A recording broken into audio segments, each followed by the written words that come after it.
మన ప్రభువైన యేసుక్రీస్తు ప్రభు వారి యొక్క కృపయు సమాధానము కూడి వచ్చిన మనందరం నిండుగా మెండుగా ప్రభు ప్రసాదించును గాక. ఆమేన్. పరిశుద్ధ గ్రంథంలో నుంచి దేవునికి వాక్యం చదువుకుందాం. పేతురు రాసిన 2వ పత్రిక 3వ అధ్యాయము 8వ వచనం నుండి 10వ వచనం వరకు చదువుకుందాం.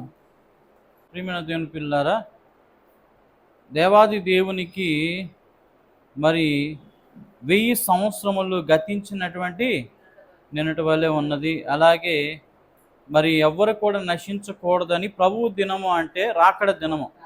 యేసుక్రీస్తు ప్రభువారు వచ్చేటువంటి మధ్యాకాశంలోనికి వచ్చినప్పుడు తన బిడ్డలైన వారు, తన విశ్వాసులైన వారు, తనని నమ్మిన వారు, తనను అనుసరించువారు మరి నిష్కలంకంగాను, నిర్దోషులుగాను, నిందారహితులుగాను ఎవరైతే ప్రభువును బట్టి ఈ లోకంలో పరిశుద్ధంగా, అనింద్యముగా, నిర్దోషముగా ఉంటారో, దేవుని గొర్రె పిల్లల వలె ఉంటారో, దేవుని చిత్తాన్ని నెరవేరుస్తారో, దేవుని ఇష్టాన్ని నెరవేరుస్తారో వారందరినీ కూడా తీసుకువెళ్ళడానికి ప్రభువు మధ్యాకాశంలోనికి రానయ్యి ఉన్నారు. కనుక ఆ రోజు మరి వచ్చేసరికి ఎవరు సిద్ధపడలేదు అనుకోండి, మరి ఆయన రాక వ్యర్థమైపోతుందా లేదా? అందుకనే ఆయన ఆలస్యం చేయుచున్నాడు. ఎందుకోసం అంటే చాలామంది ఇగో నేను త్వరగా వచ్చుచున్నానని చెప్పిన ఈ ప్రభువు ఎక్కడ పోయాడు, ఎందుకు రావట్లేదు అని రాకడ గురించి హేళన చేసిన వారు చాలామంది ఉండకపోలేదు. కనుకనే రాకడ ఎందుకు ఆలస్యం అవుతుందంటే అందరూ మారు మనసు పొంది రక్షణ పొందాలన్న ఉద్దేశంతో దేవుడు రాకడ ఆలస్యం చేస్తూ ఉన్నారు. అయితే ఈ ఆలస్యానికి గల కారణము మనమే. ఆయన నమ్మిన వారు చురుకుగా ఎవరి కోసం పనిచేయాలా?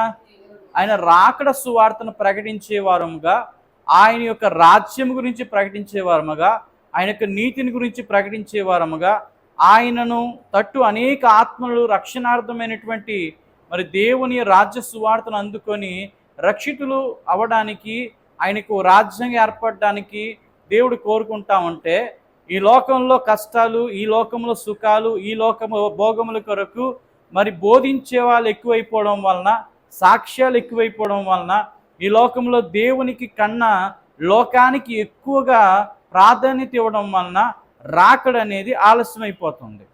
మనుషులు మారడం కాదు కానీ మరి కొంచెము మారిన వాళ్ళకి సైతం బయటికి పోయే పరిస్థితి ఏర్పడుతూ ఉంది. ఏంటంటే మరి అంత మూర్ఖత్వంగా సాతానుగాడు ఏం చేస్తున్నాడు? వాడుకుంటున్నాడు సమాజాన్ని, క్రైస్తవ సమాజాన్ని నాశనానికి గురి చేస్తూ ఉన్నాడు. కనుక ప్రియమైన దేవుని పిల్లారా, మరి చూస్తూ ఉన్నాము దేవుని వాక్యాన్ని వక్రీకరిస్తూ, దేవుని వాక్యాన్ని వ్యర్థమైనటువంటి రీతిగా